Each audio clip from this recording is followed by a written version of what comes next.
Welcome everyone to another opportunity for us to share what God is sharing with us through the scriptures we've had this weekend. We look at an interesting conflict in the gospel today. Jesus can't get to the shore because there's so many people, so he's preaching from the boat.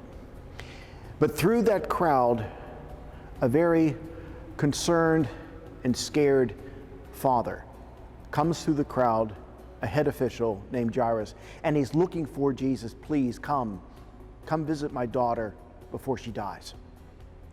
So he says yes, and he goes with them, and everyone else crowds around him as is usual. But we have a side thing that is taking place, and this might be even more so leading into this image of going through obstacles in life and how we succeed through these with Christ's help and the depth of our faith. We hear about the woman who'd been suffering from hemorrhages for so many years, spent everything she had, doctors weren't helping. In fact, she's getting worse. And yet, when we get to the gospel and she comes close to his cloak, we have no idea what it took for her to get there. She struggled with everything falling apart for her. She had to force herself through the crowd who probably didn't receive her well, probably were rejecting her, and yet she persevered with that sense of faith that I can get past this only with Christ's help. And as he turns and says, your faith has saved you, you're free of this illness, he even adds to that the fact that this daughter of Jairus is not going to die, she's only asleep, and he raises her from the dead.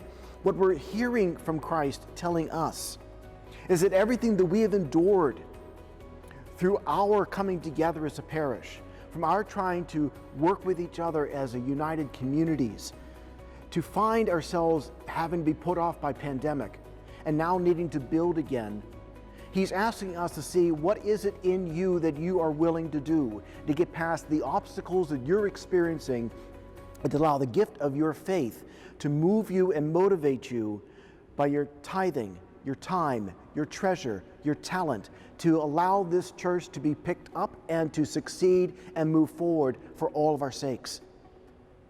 The woman had enough courage to do so.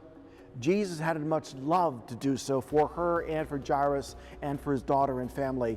What are you willing and able to do to help this parish come forward, rise up, and extend itself to all those who are in need and find them touched by the love of Christ, by the depth of your faith, and how you believe that we can come together to be one parish community wherever we may find ourselves, Stowe, McKees Rocks, Kennedy, Robinson, and all areas around. This is your time, our time together to make this happen. Be open to the movement of Christ's love in you.